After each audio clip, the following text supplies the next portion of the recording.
مشہور ماہر نفسیات ڈاکٹر مارڈن کہتے ہیں کہ میں ایک ایسے شخص کو جانتا ہوں جو نہایت شاندار کام سر انجام دے سکتا تھا، مگر اس کی زندگی محض اس وجہ سے تباہ ہو گئی کہ جب وہ بچہ تھا تو بار بار اس کے کانوں میں یہی آواز پڑتی تھی کہ تم بے وقوف ہو، جاہل ہو، احمق ہو۔ اس کا بیان ہے کہ بعد میں جب کبھی اسے کوئی عہدہ یا ذمہ داری پیش کی جاتی تو اس کی کمزوری کی تصویر جو اس کے دماغ میں تھی سامنے آ جاتی، اور وہ محسوس کرتا کہ اس میں قابلیت نہیں ہے جو اس کے ساتھیوں میں ہے۔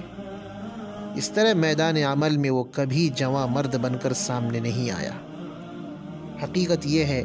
کہ یہ احساس ہمارے اکثر نوجوانوں میں ہوتا ہے، جس کے باعث وہ شاہراہ ترقی پر گامزن نہیں ہو سکتے، اور اگر کسی وجہ سے ہو بھی جاتے ہیں تو بہت سست روی سے اپنا سفر طے کرتے ہیں۔ ہمیں اس بیماری سے نجات کے لیے ایکشن پلان کی ضرورت ہے کہ اس بیماری کے ساتھ ترقی کا سفر بہت مشکل ہوتا ہے۔